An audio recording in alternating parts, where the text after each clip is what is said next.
Morning students. पिछले video में हम लोगों ने देखा था मिस्टर ओसवाल्ड टिप्पो का प्लांट क्लासिफिकेशन। मिस्टर ओसवाल्ड टिप्पो ने जो क्लासिफिकेशन दिया था इसको modern classification of plant kingdom भी कहते हैं और इसको 1942 में इन्होंने दिया था। ये एक अमेरिकन प्रोफेसर थे। आज के वीडियो में हम लोग देखेंगे कुछ टॉपिक्स को। हमारा फर्स्ट टॉपिक है जेनेटिक इंजीनियरिंग एंड बायोटेक्नोलॉजी। आप में से बहुत सारे ऐसे स्टूडेंट हैं जो इस टॉपिक से फेमिलियर हैं। बहुत सारे बच्चे इस टॉपिक को जानते हैं, जेनेटिक इंजीनियरिंग क्या होता है, बायोटेक्नोलॉजी क्या होता है। लेकिन बहुत सारे ऐसे बच्चे हैं जो ये जानते हैं कि इंजीनियरिंग जो है वो केवल मैथमेटिक्स को लेकर ही पढ़ा जा सकता है। Electronic engineering, motor engineering etcetera, ये सारी इंजीनियरिंग की फील्ड है। लेकिन बहुत सारे ऐसे कम बच्चे हैं जिनको ये भी मालूम होना चाहिए कि बायोलॉजी के द्वारा जीव विज्ञान को लेकर भी आप एक अच्छे इंजीनियर बन सकते हैं। और ये जो है बायोलॉजी की स्पेशल ब्रांच के अंतर्गत आता है जिसको कि जेनेटिक कहते हैं। Genetic is nothing but the study of genes and as you know that gene is the unit of heredity. आनुवांशिकता की इकाई जो है वो जीन कहलाती है। और जब हम जीन्स का फेरबदल अपनी इच्छा के अनुसार उन कैरेक्टर्स को पाने की कोशिश करते हैं, उन कैरेक्टर्स को डेवलप करने की कोशिश करते हैं जो एक ऑर्गेनिज्म के अंदर नहीं होते हैं, चाहे वो प्लांट हो चाहे वो एनिमल हो, that is known as genetic engineering. So genetic engineering में हम लोग इसकी डेफिनेशन देखते हैं। Genetic engineering is also called genetic modification और genetic manipulation is the direct manipulation of an organism's genes using biotechnology। जैव प्रौद्योगिकी के द्वारा सीधे तरीके से किसी जीन को हेर फेर बदल करके किसी ऑर्गेनिज्म के अंदर जब इंसर्ट कर दिया जाता है तब वो आनुवांशिक इंजीनियरिंग कहलाती है, जो हमने अभी आपको इंग्लिश में बताया है। जेनेटिक इंजीनियरिंग अपने आप में बहुत ही इंपॉर्टेंट है, लेकिन बढ़ते हुए पॉपुलेशन के कारण ये डिमांड को पूरा करना बहुत ही मुश्किल था। इसके लिए इन सारी समस्याओं को देखते हुए एक ऐसी टेक्निक हमारे वैज्ञानिकों ने, हमारे साइंटिस्ट ने निकाली जिसको कहते हैं जेनेटिक इंजीनियरिंग। इसके द्वारा इम्प्रूव्ड वैराइटीज डेवलप हो सकें। माय डियर स्टूडेंट्स, जितनी भी डेवलपिंग कंट्रीज हैं उन डेवलपिंग कंट्रीज के अंदर फार्मर्स को जो फार्मर्स होते हैं उनको फर्टिलाइजर्स जो होते हैं बड़े महंगे पड़ते हैं और उनको वो खरीद पाने में बहुत ही कहना चाहिए कि वो केपेबल नहीं होते हैं।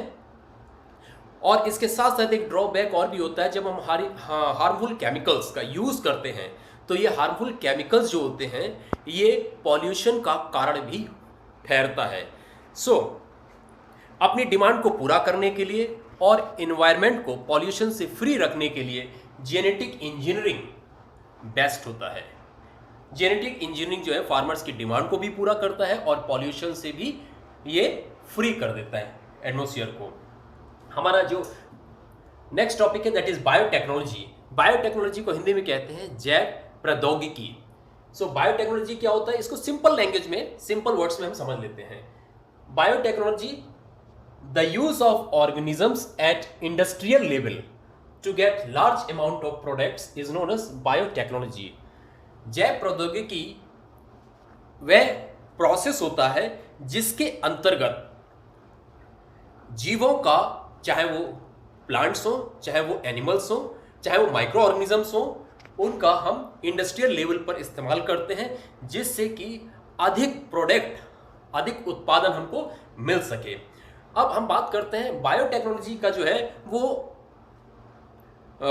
जो बेस्ट एग्जांपल है, आप देख सकते हैं इंसुलिन। आजकल मार्केट के अंदर इंसुलिन जो है वो अवेलेबल है, ये बायोटेक्नोलॉजी के द्वारा ही मार्केट में आता है। जिन लोगों के अंदर इंसुलिन नहीं बन पाता है उनको ये इंसुलिन मार्केट से खरीद कर लगाया जाता है। ये बायोटेक्नोलॉजी प्रोसेस के द्वारा ही तैयार किया जाता है।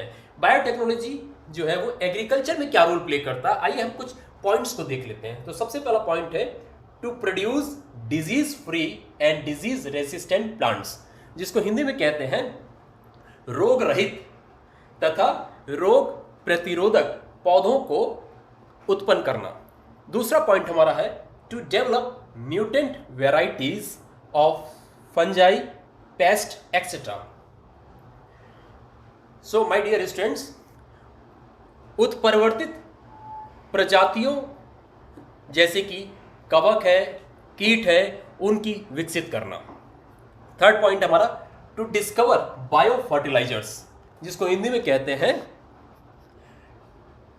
उर्वरकों की खोज करना, जैव उर्वरकों की खोज करना, केवल उर्वरक नहीं, जैव उर्वरकों की खोज करना। फोर्थ पॉइंट है to develop chemical products in plants, रासायनिक उत्पादों को पौधों के अंदर विकसित करना। फिफ्थ पॉइंट है हमारा to develop the capacity of nitrogen fixation in soil and plants, nitrogen स्थिरीकरण की क्षमता को पौधों तथा मिट्टी में विकसित करना। नाउ ये तो बात हुई बायोटेक्नोलॉजी की। अब हम बात करते हैं ट्रांसजेनिक प्लांट्स की। सो ट्रांसजेनिक प्लांट्स क्या होते हैं, इनको देख लेते हैं। Transgenic plants, when any foreign gene is inserted to any plant, then this new plant is called transgenic plants. Transgenic plants वे होते हैं जिसमें कोई बाहरी जीन वेक्टर्स के द्वारा इंसर्ट कर दिया जाता है और इस प्रकार का जो नया प्लांट मिलता है उसको ट्रांसजेनिक प्लांट कहा जाता है। अभी तक लगभग 50 ट्रांसजेनिक प्लांट्स डेवलप किए जा चुके हैं। नाउ माय डियर स्टूडेंट्स, अब हम बात करते हैं कि बॉटनी जो है क्यों हम लोग पढ़ते हैं, बॉटनी क्यों इंपॉर्टेंट है। सो इससे पहले कि हम लोग ये देखें कि बॉटनी क्यों इंपॉर्टेंट है, बॉटनी के अंतर्गत आता है प्लांट्स की स्टडी की जाती है। सो अगर हम प्लांट्स के इंपॉर्टेंट को समझ लेंगे तो हमें बॉटनी इजी से आसानी से समझ में आ जाएगी। सो हम लोग फर्स्ट पॉइंट देखते हैं, प्लांट्स प्यूरिफाई फॉल एयर। हम सब जानते हैं कि प्लांट्स जो होते हैं ये दूषित हवा को शुद्ध करते हैं। हमारी गवर्नमेंट ने रोड के किनारे बहुत सारे पेड़ इसलिए लगाए ताकि जो है वो पॉल्यूशन को कम कर सकें। हम जानते हैं कि human being, animals carbon dioxide छोड़ते हैं और इसको प्लांट्स ले लेते हैं और ये प्लांट्स जो होते हैं कार्बन डाइऑक्साइड को लेकर ऑक्सीजन छोड़ते हैं, जिससे कि दूषित हवा जो होती है वो शुद्ध होती है और एक प्रकार से ये साइकिल चलती रहती है। सेकंड पॉइंट है plants are the source of food. पौधे जो है वो भोजन का स्रोत हैं। अब किस प्रकार से हैं, आप जानते हैं कि फोटोसिंथेसिस प्रोसेस के द्वारा प्लांट्स जो होते हैं ये फूड बनाते हैं और ये फूड जो होता है इसका कुछ पार्ट जो होता है प्लांट के स्टोर्ड पार्ट में जाकर स्टोर हो जाता है और बाकी जो फूड होता है ये एनिमल्स और ह्यूमन बींग्स को फूड के रूप में मिल जाता है। The third one is plants provides fuel. पौधे जो होते हैं ये ईंधन को देते हैं। विभिन्न प्रकार के fuels like coal, diesel, petrol etcetera, all जितने भी सारे प्रोडक्ट्स हैं, all fuels are provided by plants only. So the fourth point is plants give us medicine. Plant से मेडिसिन प्राप्त होती है। औषधियाँ, विभिन्न प्रकार की औषधियाँ जो होती हैं ये पौधों से प्राप्त होती हैं। फॉर एग्जाम्पल कुनीन जो है ये मलेरिया के पेशेंट को दी जाती है और ये सिंकोना प्लांट से ड्राइव की जाती है, उससे ये प्राप्त होती है। हमारा जो फिफ्थ पॉइंट है प्लांट्स प्रोवाइड्स फाइबर्स। पौधों से रेशे प्राप्त होते हैं और इन रेशों के द्वारा जो है डिफरेंट टाइप्स के क्लोथ्स तैयार किए जाते हैं। सिक्स्थ पॉइंट है हमारा plants provides other materials like gum, latex, paper, wood etcetera. पौधों से दूसरे प्रकार के पदार्थ, दूसरे प्रकार के उत्पाद जैसे कि गम, लेटेक्स, रबर एक्सेट्रा ये सब प्लांट से मिलता है। सो इसके अलावा और भी पॉइंट्स हैं लेकिन मैंने आपको शॉर्ट में बताया है। सो अगर हम इन पॉइंट्स को ध्यान में रखते हैं तो हमें पता चलता है कि बॉटनी क्यों इंपॉर्टेंट है। सो आज के वीडियो में हम लोगों ने इतनी सारी चीज़ें देखी हैं, बाकी की चीज़ें हम लोग नेक्स्ट वीडियो में देखेंगे। अगले वाले वीडियो में हम लोग और भी चीज़ों को देखेंगे। Thank you.